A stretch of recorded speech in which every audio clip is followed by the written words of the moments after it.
SalesFolk CEO Heather here, and I'm about to rip apart another crummy cold email for SalesFolk's Cold Email Hall of Shame. So first of all, the subject line of this email is pretty self-focused and boring. It's just the company's name, which is, I guess, Telzio. And then the first sentence is self-focused, feature-driven, boring, not a whole lot of value. I love the claim that they're trying to say that I struck them as the ideal candidate, although there is no indication or proof as to why I would be the ideal candidate. But even that, the idea that I'm the ideal candidate for their business or their purpose is pretty self-focused to begin with.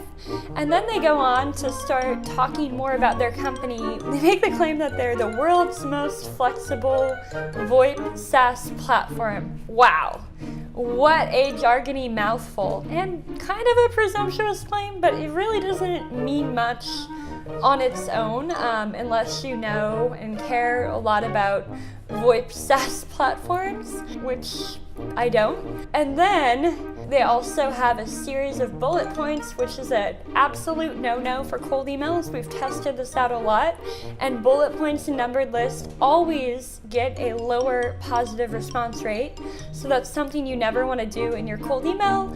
And then they try to have a little bit of social proof and mention Airbnb and Lyft and Netflix, but they don't really talk about the value that they've provided for them. It's just sort of this jumbled mouthful, and then a link to a landing page of what is, I guess, a free trial that I'm not really all that excited to click, and then some indication at the end that they're not really sure that I'm the right person, which shows you the lack of targeting, personalization, or overall thoughtfulness.